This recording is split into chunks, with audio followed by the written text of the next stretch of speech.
new administrative capital Egypt tonight.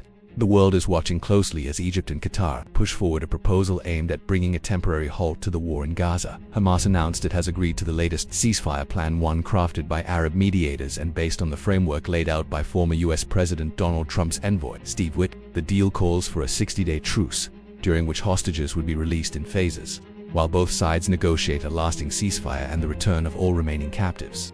Egypt's Foreign Minister Badr Abdulati confirmed the details in an interview, saying the plan would also open the door for much-needed humanitarian aid and medical relief into Gaza, where starvation and civilian deaths continue to climb. He emphasized, quote, "The ball is now in Israel's court. Even if it is only a 60-day truce, it provides a vital window of opportunity. We must apply maximum pressure on both sides to move forward."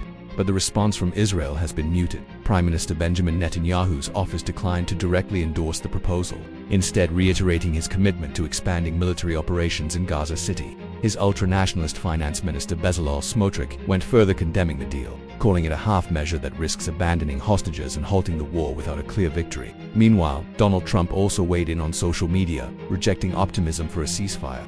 He wrote that hostages would only be freed if Hamas is, quote, "confronted and destroyed."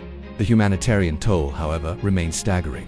According to Gaza's health ministry, over 62,000 people have been killed since the Israeli offensive began last October, including thousands of children. The territory's hospitals are collapsing, and the United Nations reports at least 266 deaths from starvation, 112 of them children. Despite some recent aid shipments by land, international observers warn supplies remain critically low.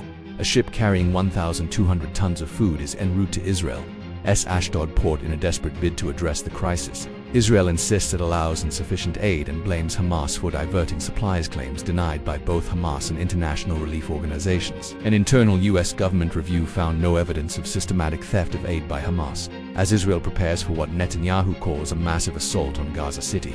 The IDF has warned international agencies to prepare for the evacuation of nearly 1 million residents to the south.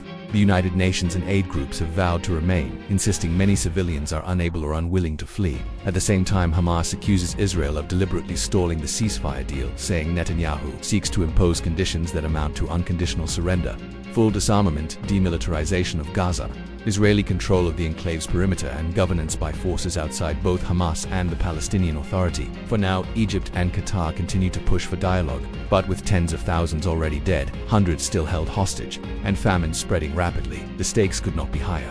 This is Michael Patterson reporting for Free Press TV.